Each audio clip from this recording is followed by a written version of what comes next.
Good afternoon again, dear colleagues, and good afternoon to you, Ms. Motala. Thank you so much for honoring our invite and for joining us. And thank you again for preparing to giving this presentation. I just wanted to notify that to all the attendees that this session is being recorded. So I have started the recording. Good afternoon again, dear colleagues, and welcome to the Research Capacity Development. My name is Lawrence, and I am delighted to be your moderator for today's session. Um, Most importantly, I would like to thank all the attendees for taking their time and our presenter, Ms. Yumna Mutala, for taking her time to preparing this presentation.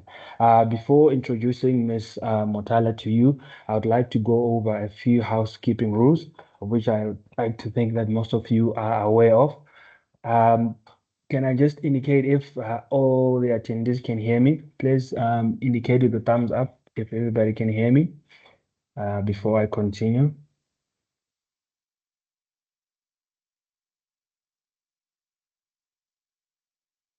Please just indicate with thumbs up. Ms. Mutala, can you hear me? Yes, I can. Okay, perfect. As I indicated that I'd like to go over a few housekeeping rules. If you do have any questions during the session, please kindly raise your hand and we will indicate the question to Ms. Mutala and she will present your question. And as I've indicated in the beginning that this session is being recorded and the presentation slides will be requested from Ms. Yumna and they will be posted on our mobile communities. And please kindly also note that I will be posting a feedback survey, and also please note that by filling in this feedback survey, this will ensure that you get a certificate of attendance. Only if you fill in the feedback survey, this will guarantee you a certificate of attendance, and also use this feedback survey for our reporting. And also please note to provide some kind words to our facilitator, Ms. Yumna. Please allow me to read Ms. Yumna's bio before we can begin the session. Ms. Yumna Mutala has worked in the Department of Multimedia Design since February 2020. She's a digital designer with a background in agency-related work and more recently the academic space. Her fields of interest include design thinking, speculative design, 4IR, storytelling, and interactive media, with a focus on the intersection of visual communication and interactive participation. Ms. Mutala uses a range of techniques in her work, including illustration, stop frame and digital animation, photography, and film. Her current research involves experimenting with the medium of interactive animated film as a means of creating social change in South Africa. So without any further ado, I'd like to hand over to Ms. Yumna Mutala. You may proceed. Thank you so much. Thank you and good afternoon, coordinates. I'd just like to share my screen, if possible. As I have stopped sharing from my side, you can share. Perfect, thank you. Okay, so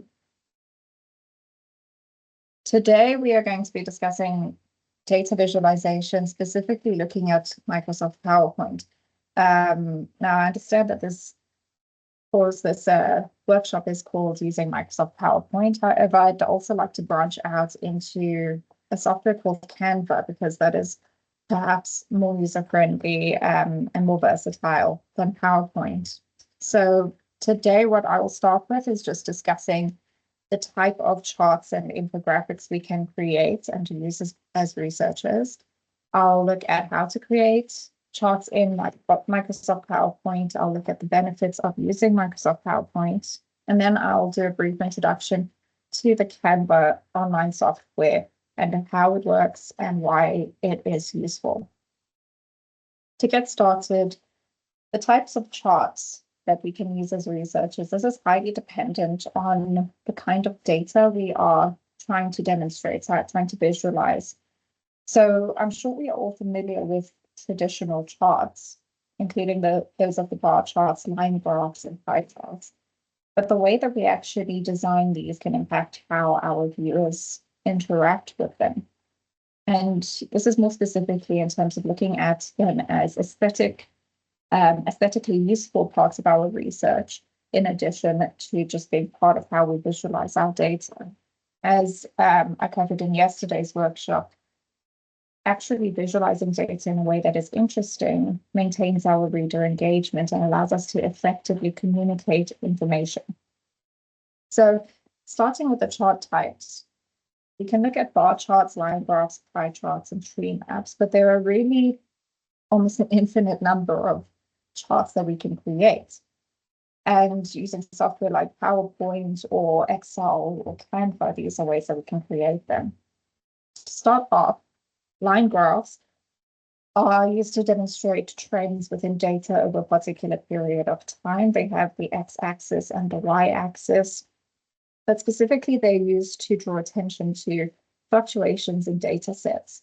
So you can use them to actually demonstrate how data might change between within a particular time period. And not only that, we can identify specific moments in time where external factors have caused this particular change in data. And this is usually by highlighting a section of the graph or by using arrows and labels to provide that additional information.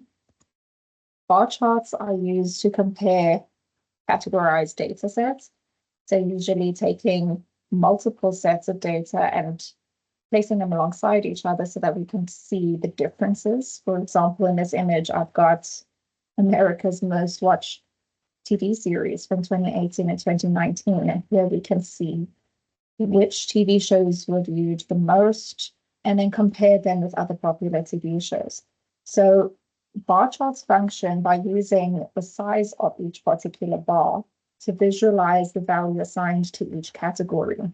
Now you can see that in this example, the bars are horizontal, but we can also illustrate them as being vertical, as in moving from bottom to top, or radial, depending on your actual design choice.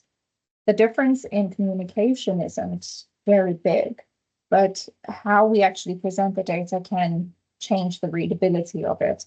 If we look at vertical bar charts, we're looking more on a scale of the lowest to the highest. If it's horizontal, it's more balanced. And if it's radial, which means circular, it tends to be a bit more dynamic because of the curves and the shapes. And we'll, of course, look at these a little bit later on when we get into producing charts. Pie charts are used to show categories as a sum of a whole. So one larger data set can be divided into subsets, and those subsets can be illustrated in a way that demonstrates which is more dominant and which is less dominant. Tree maps are also a way of categorizing information, specifically in terms of hierarchy. So this is again showing a large data set with subsets in order of importance. But what's interesting about tree maps is that we can have multiple data sets, each of which would have individual subsets. So we can categorize them as such. So this diagram that I've got demonstrates the setup of pets, the type of pets that people might have: birds, mammals, fish, and reptiles. And then within each of those data sets, we've got subsets: types of birds, types of mammals, whether it's dogs or cats, types of fish, and types of reptiles. Heat maps use color to represent values. So I think we're mostly familiar with these when we watch the weather on the news and we see the forecast. It shows values that are spread across a particular environment, usually physical environments of countries or regions. And this can show how values might change depending on where the data was collected. So in this particular example, it's heat mapping, so mapping the temperatures, the average temperatures across the United States, and where they have been particularly high or particularly low. Here, the colors are used to represent values that are either very extreme or not as extreme. So moving from red being the highest values down to green, or no color at all being the lowest values.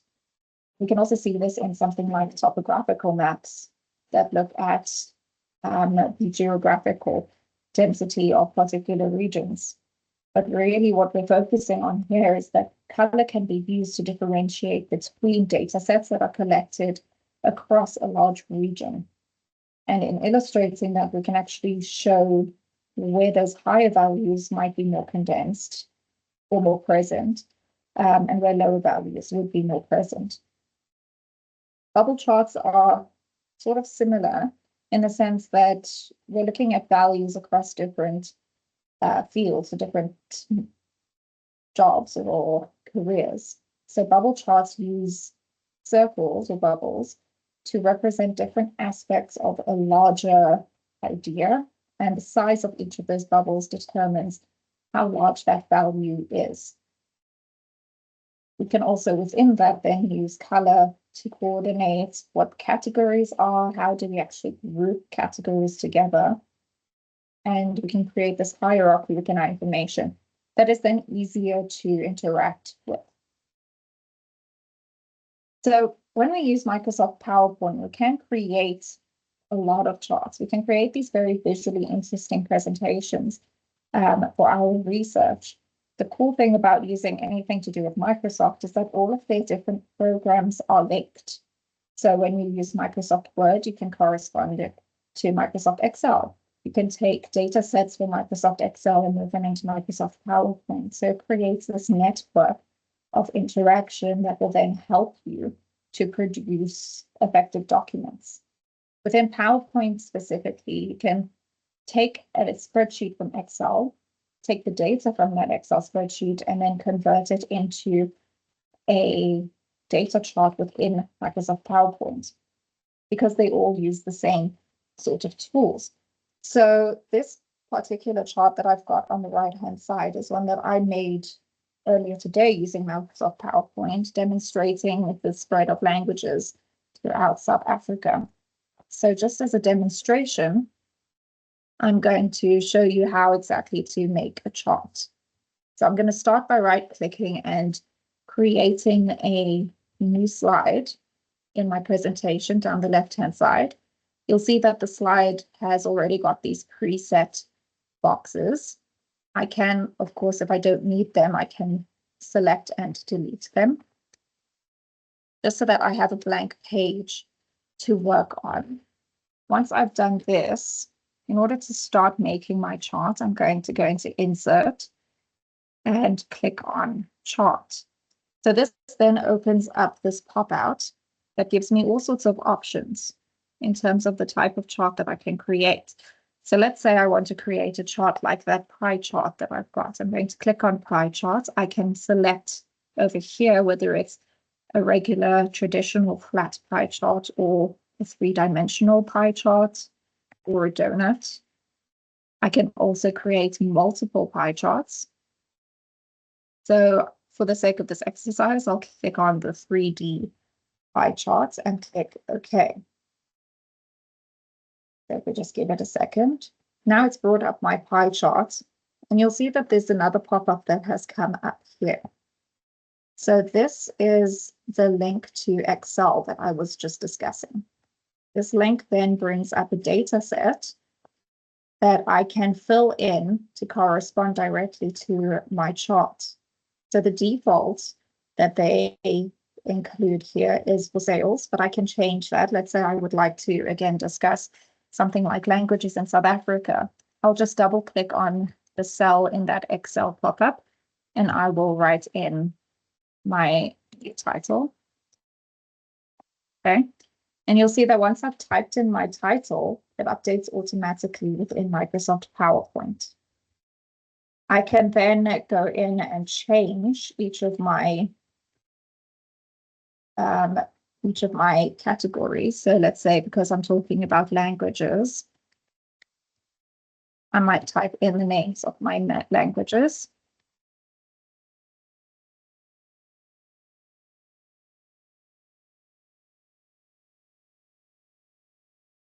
Okay. And then again, automatically, it's updating my key within my chart to represent what I've just typed in. I can then adjust the numbers or the percentiles within my data set. So then maybe adjust it, and you'll see that it automatically updates my chart to reflect this.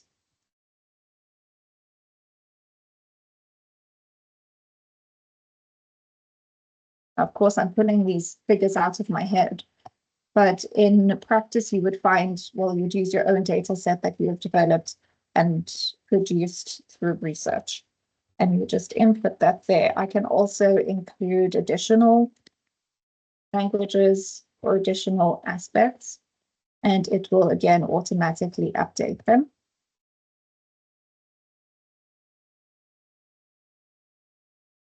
So I can customize my data set however I want to customize it, and it will automatically update it through PowerPoint because, like I said, PowerPoint and Excel as part of the Microsoft Office suite are all interconnected. When I'm finished updating my data set, all I'm going to do is exit from this, and it will keep my pie chart as I have made it. If I then need to update data sets, I can right-click and then go into Edit Data, and it will open up that same little window where I can update my data set. So this is pretty straightforward, and it's very usable because of all of this automated interaction that you have between Excel and PowerPoint. You can also copy and paste your data sets from one Excel spreadsheet into this one over here. We can also change the visual design of our chart. If I click on my chart and go into chart design up on top, it brings up these options for visual design. So if I wanted it to be tilted with my actual elements sitting within each section of the pie chart, I can change how the image itself looks, and it will add in my percentages. I can also go in and I can change colors and customize those if maybe I don't like those colors. So really it is very versatile. The other thing that I do like to do with my charts is change the fonts of them to make them a little bit more aesthetically pleasing and also fall in line with my overall presentation. So I'll just click on the text box, and then I can go up into the Home tab and I can change my typeface, my font. I can adjust the size of the font, and I can do the same for the rest of these smaller labels. I can go in and change it to something else. I can change the colors of those labels. And so what I end up with is something that is aesthetically pleasing and therefore more engaging to anybody who's reading my data. I can also create something that is customizable as to my own preferences, because of course, whenever we are presenting our work, we want to feel like it is in some way representing us as researchers. Now, with any chart that you create in PowerPoint, you can change the type of chart, you can change how it presents while using the same data set.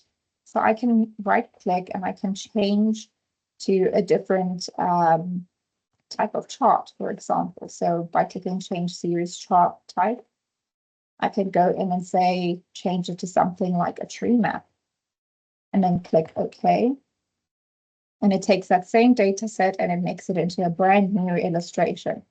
One that maybe doesn't work so well for this type of data, but the point really is that I can adjust any chart that I create into something else without having to erase and restart all of my data entries.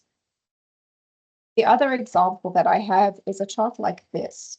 So this is a type of donut chart, kind of like a pie chart, except that it's got many more segments to it.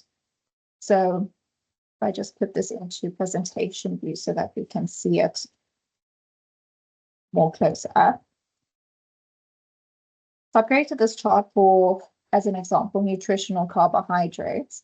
What I've got are these core data sets. So separating or categorizing carbohydrates into their primary forms, fruit, vegetables, and then other types of carbohydrates. And then within each of those categories, I've got subcategories. So types of fruit, types of vegetables, types of other carbohydrate sources like pastas and breads and so on. Now, because this is quite a complex data set, my diagram has to be a bit more complex because it has to show the relationship between these overarching terms and each subset. So I've created this type of chart, which is called a sunburst chart. And I'll show you how to do that now. Again, I'm going to go in and create a new slide for the purpose of this demonstration. I'll go back into Insert. I'll click on Chart again. And then down on the left-hand side, I'll click on Sunburst. So it brings up the kind of chart that I have on my previous slide, where it's got the sections of the data and then the subsections. When I click Create, it will have placeholder labels in each of my little sections. And again, it will bring up this Excel pop-up. Now, looking at something like this could be quite confusing.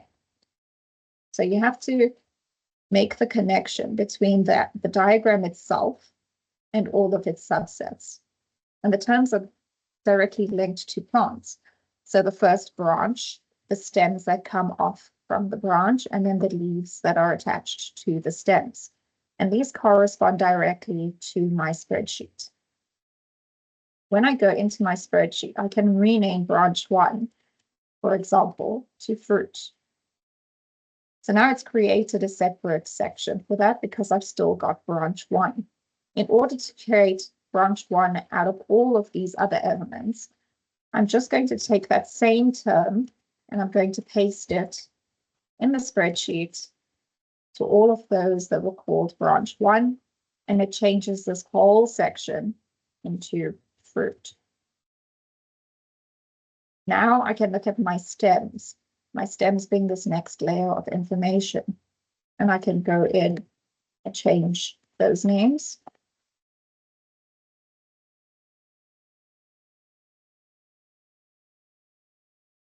And it live updates over here.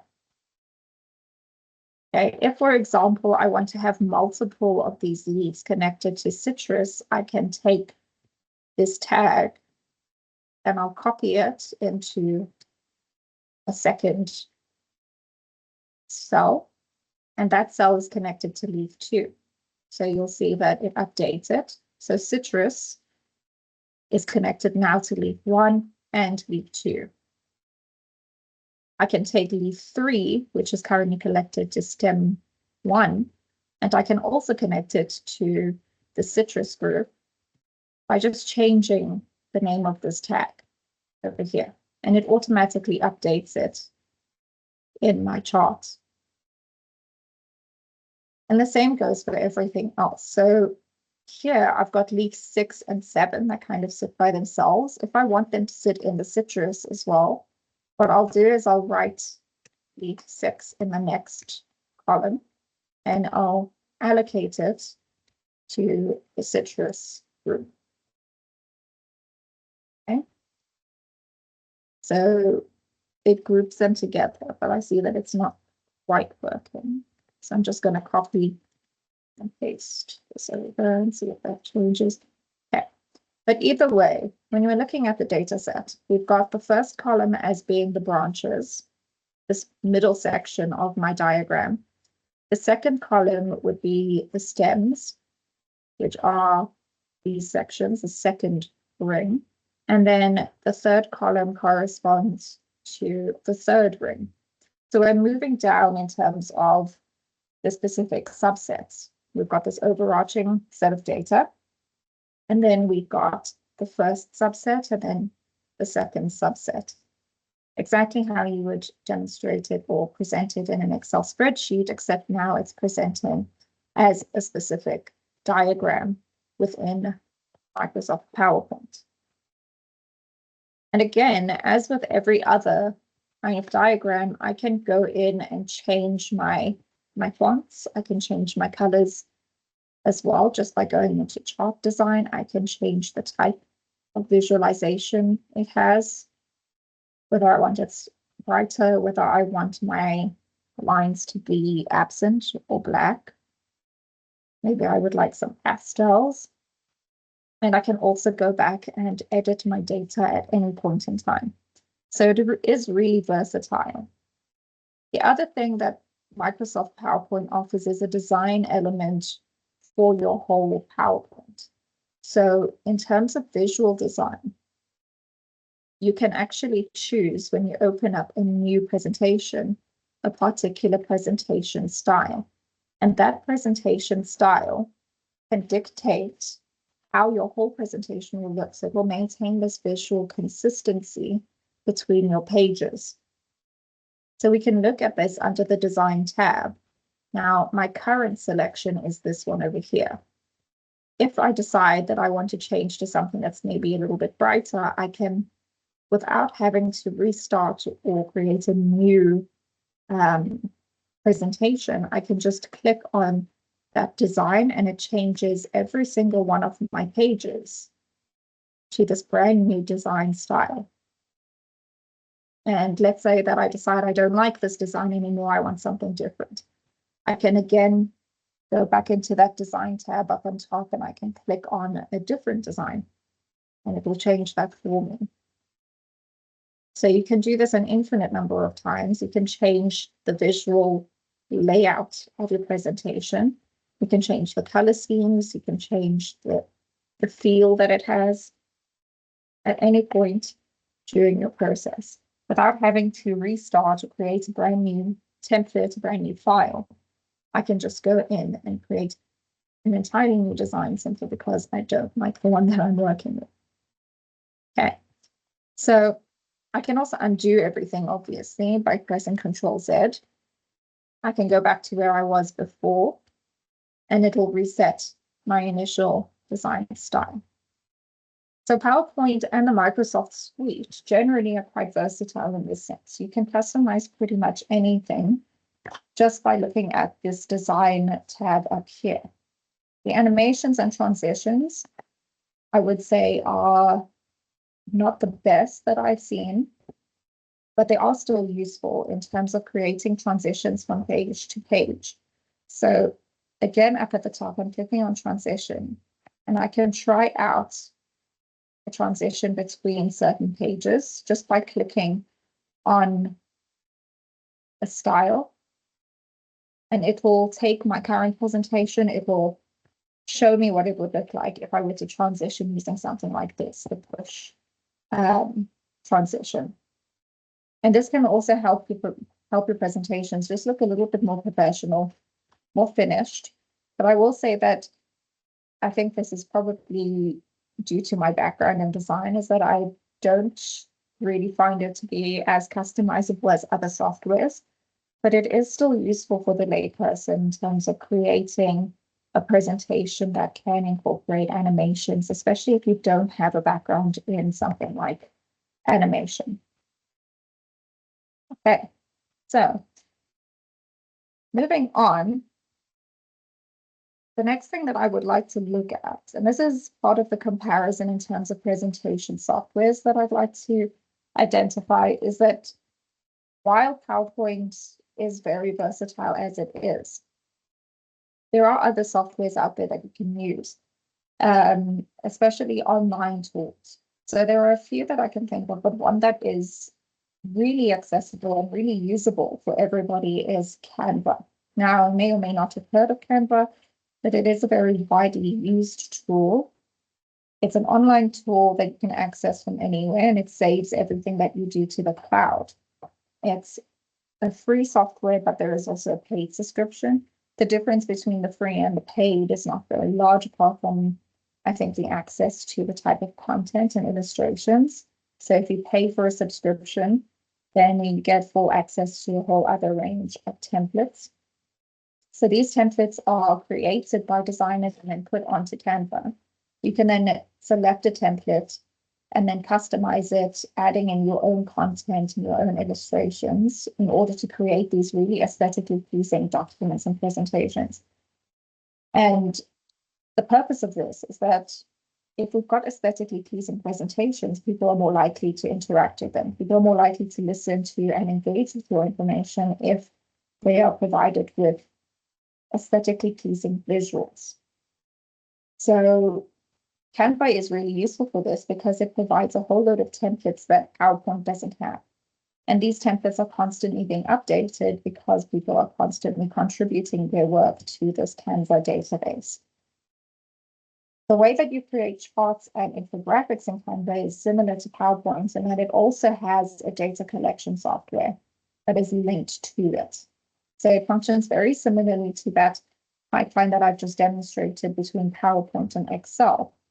And I will show you guys how to do that as well. But it is very similar in terms of functionality in that you would have your data set in the form of a spreadsheet that then allows you to create charts and infographics. I do find that Canva is more user-friendly simply because of its database of illustrations and animations. And it also has access to a bunch of open source images that you can include in your presentations to provide more interesting media.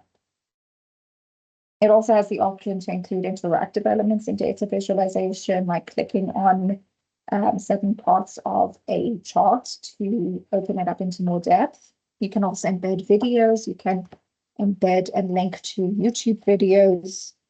You can link to other websites.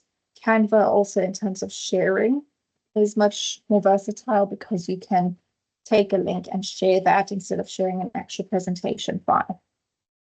So I am just going to switch over to the Canva window to provide this demonstration.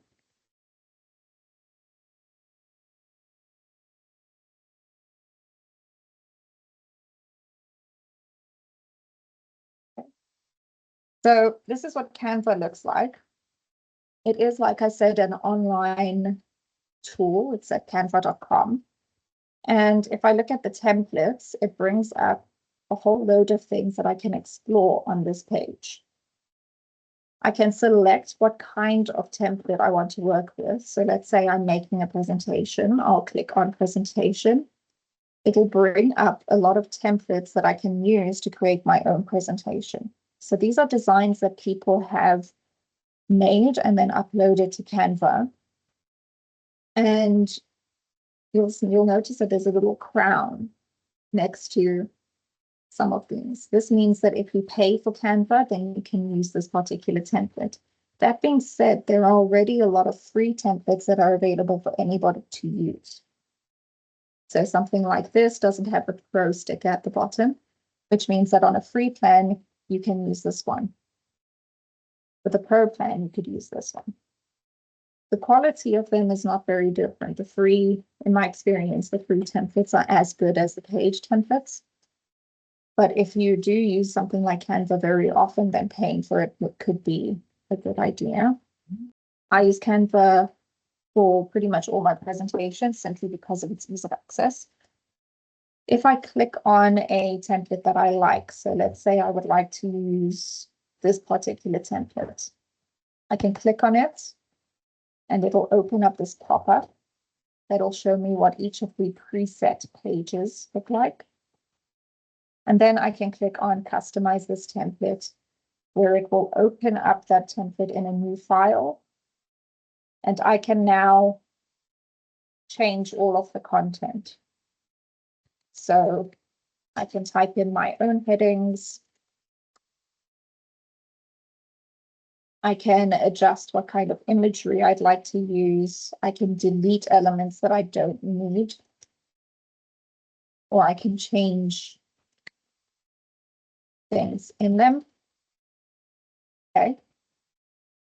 I can also use the preset pages by clicking on the bottom menu.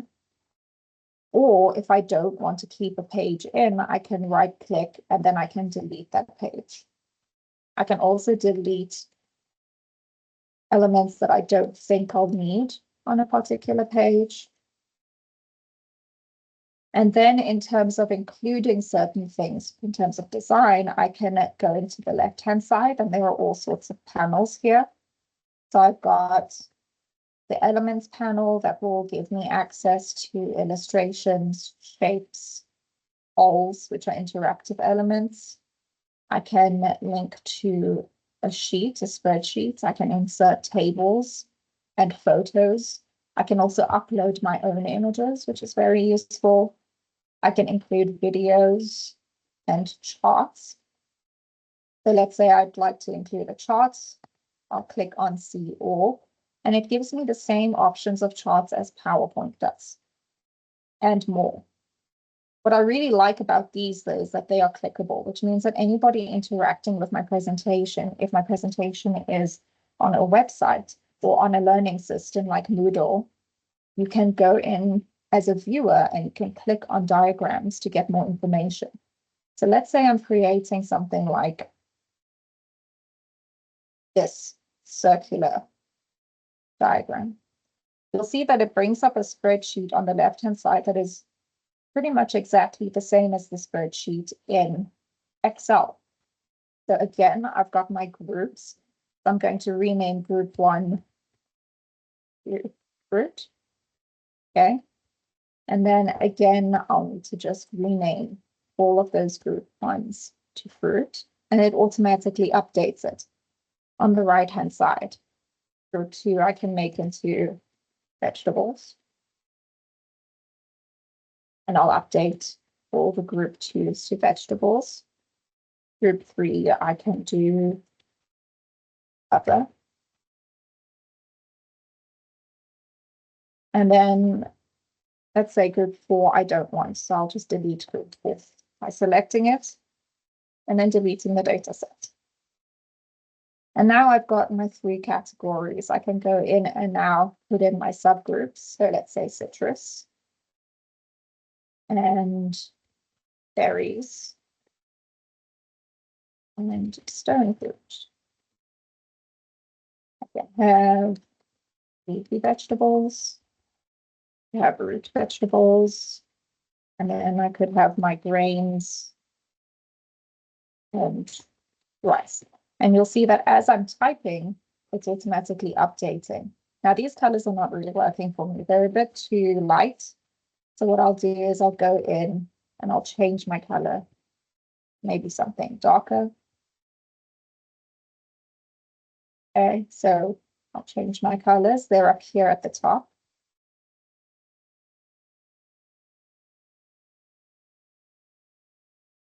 And it automatically updates them.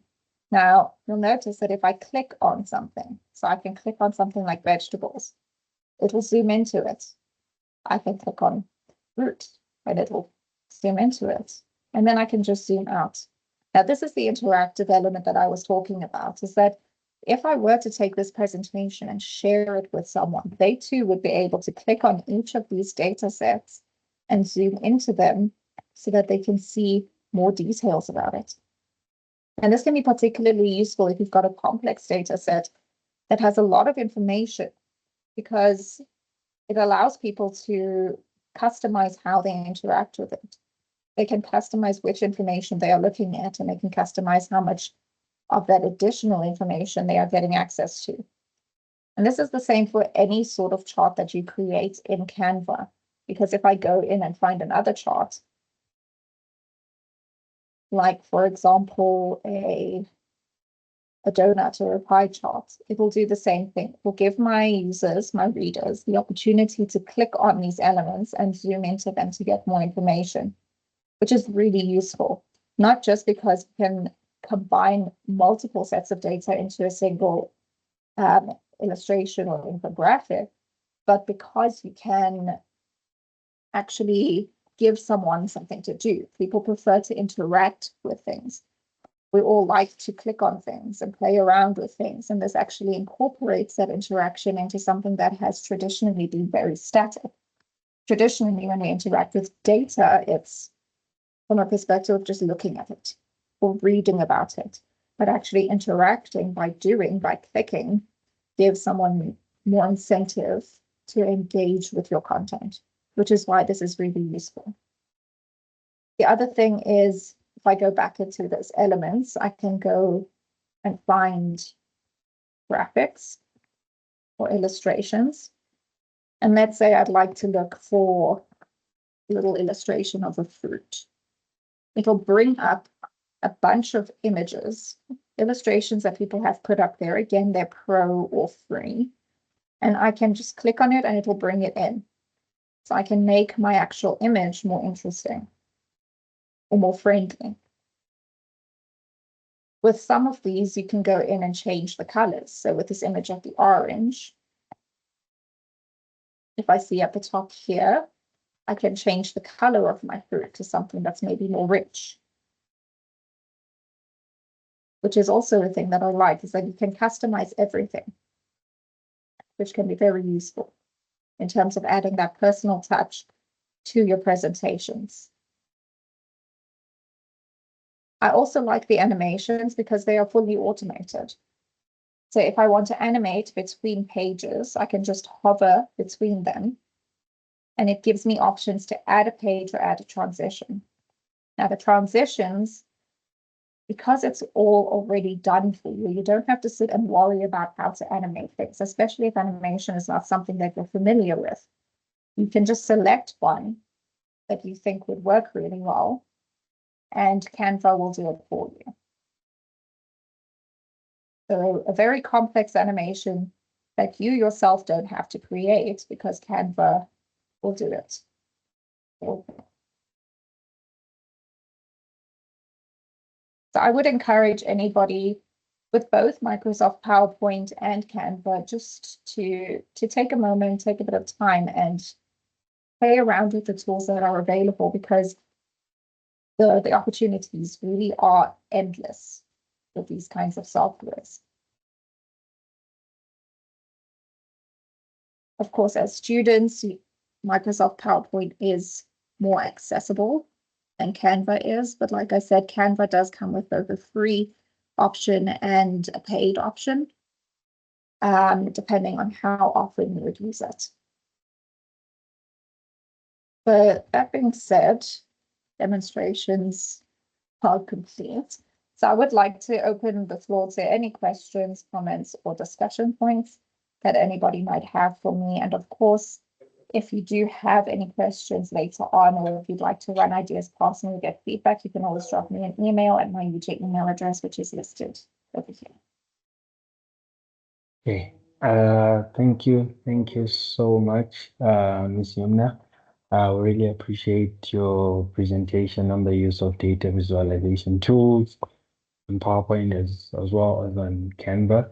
Really do appreciate it, and I hope students will be able to use data data visualization tools to improve their data understanding, as it also makes it, makes decision making and better communication of complex information in research or any related studies, to identify the trends and, to make communication better.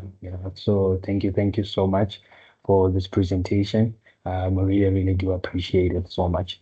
If there is any question from the participants, please kindly raise your hand or type the question in the chat box, and we'll be attending to the questions. Thank you so much.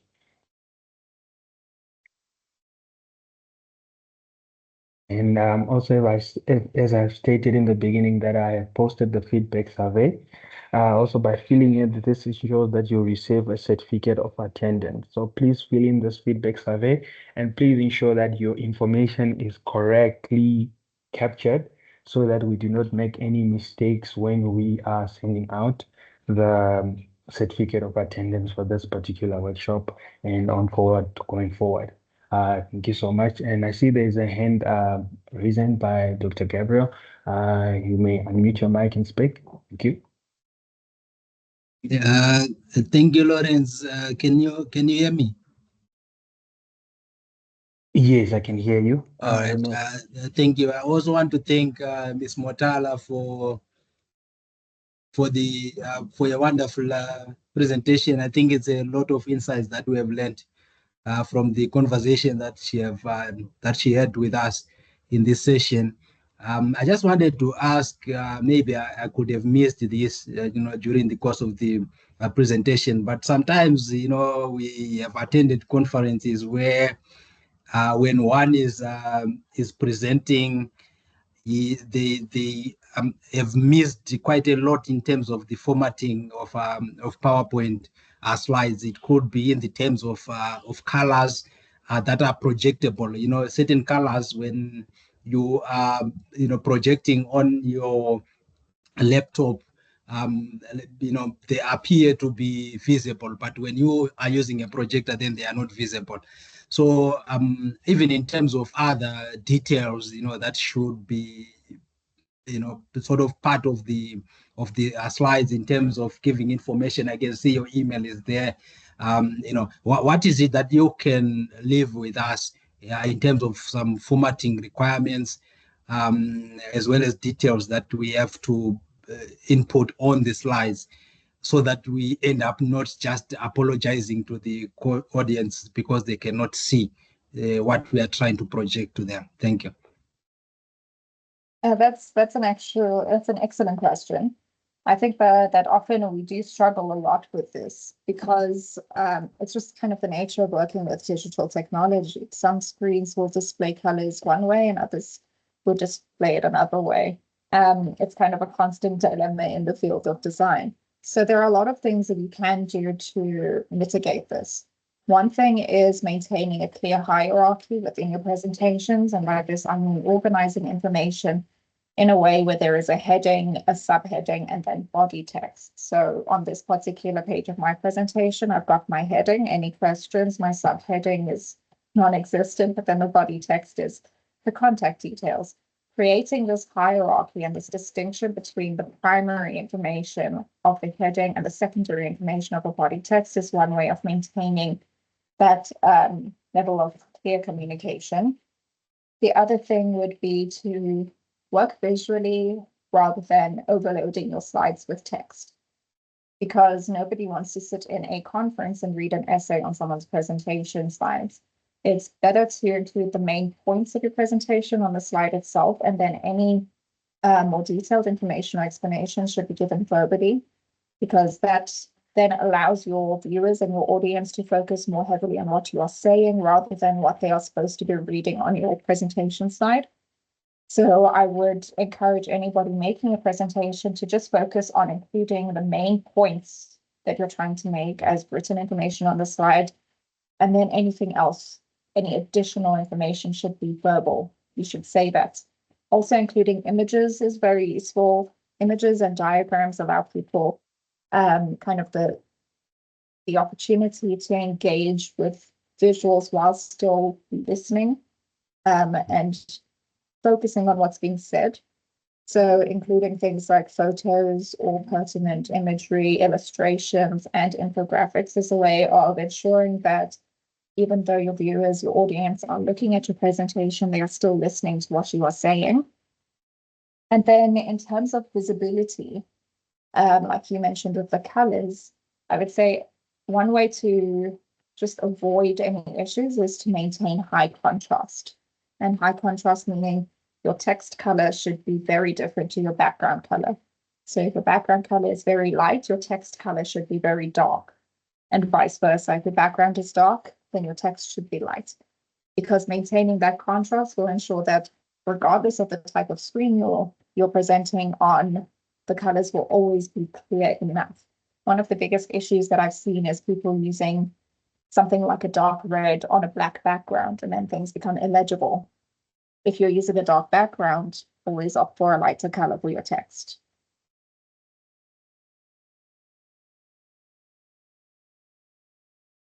Thank you so much, Ms. Motala, for your response. Thank you so much, Mr. Tyler, for clarifying on that question there, or as a comment by Dr. Gabriel. We appreciate it. If there is any other questions um, from the participants, please kindly raise your hand, or you may type the question in the chat box.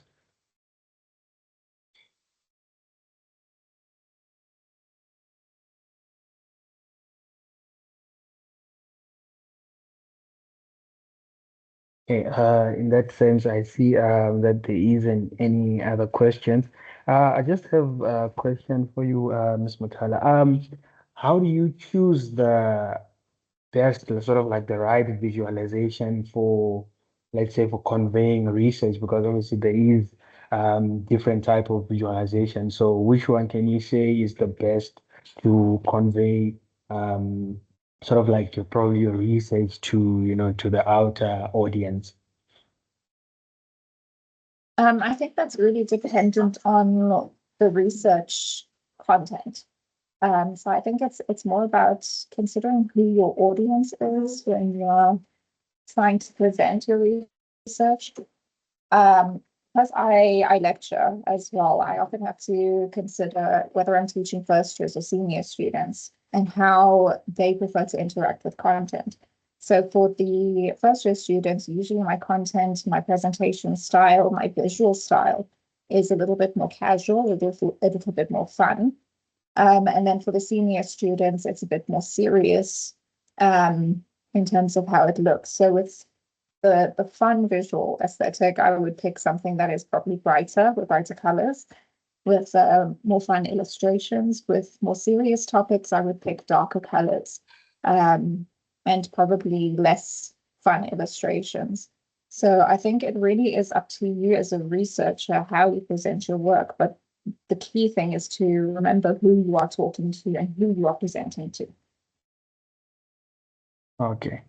No, thank you. Thank you so much for that question. Is there any other like tool that we can use for like large data sets or large quantities just to to kind of like summarize? Because it's obviously if it's like in a visualization format, it's more summarized in a sense. Is there any other tool that maybe you can recommend that we can use to when Yes. you have like larger data, larger Yes, there is a tool called Miro Board, MIRO board, and they actually allow you to visualize really, really large data sets, and it creates interactive diagrams as well. So that's something that I would encourage anybody to just play around with. Another one is Figma, Figma. Do you mind typing them in the chat box? Yes, that's Please, totally thank fine. I can 100% do that. Okay, thank you so much. Yeah, so these are two tools that they're mostly used within the design field, but they are, of course, accessible to anybody. Mirrorboard is a really cool tool for collaboration because multiple people can contribute to the same board. And this is not just for data sets, but also for brainstorming, creating ideas. Everybody can kind of work in the same place. You can think of it more like a digital whiteboard. And then the other one, Figma, again, is mostly used in digital design for app design, but it does have a lot of options for creating diagrams. And in fact, in my own research, where I need to draw out particular thought processes, I use Figma to create my diagrams because it's built for brainstorming as well. Perfect. Thank you so much for this recommendation. I'll definitely be looking into it for usage of data. Thank you so much for that, Ms. Yamna. Really, really appreciate it so much. Awesome. Are there any other questions from the participants?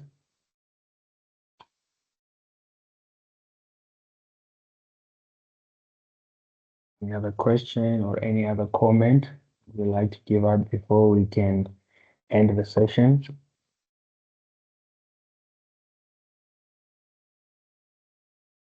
Okay, in that regard, I'd like to once again thank you so much, Ms. Yumna, for this wonderful presentation and for giving your expertise on data visualization and research capacity development.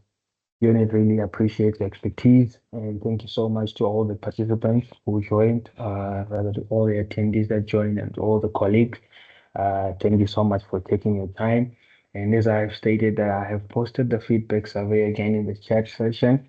So I'll kindly request all the attendees to fill it out so that we may get insights on how we can improve and what other topics that you might feel that you need us as the research capacity development unit to organize this type of workshops. So you can also fill it in the feedback survey on what you think we can improve. At the end of the feedback survey, there is a question of, which areas do you feel like you can improve or what other topics that you feel like we can give out as a research capacity development unit. In that regard, before I end the session, is there anything that you'd like to add, Ms. Yumna, before I end the session? No, I think that's it. I think if anybody does have any questions, please do reach out to me. I'd be happy to assist. Okay, now thank you so much. And I think we all have your details, your email. So if you do want to reach out, we'll definitely be reaching out to you via email for further deliberation. So in that regard, thank you so much to everybody who joined. And thank you so much again to our facilitator, Ms. Yumna Mutala. We really appreciate you so much. And in that regard, I will be ending the session. And thank you and enjoy the rest of your day further. Goodbye.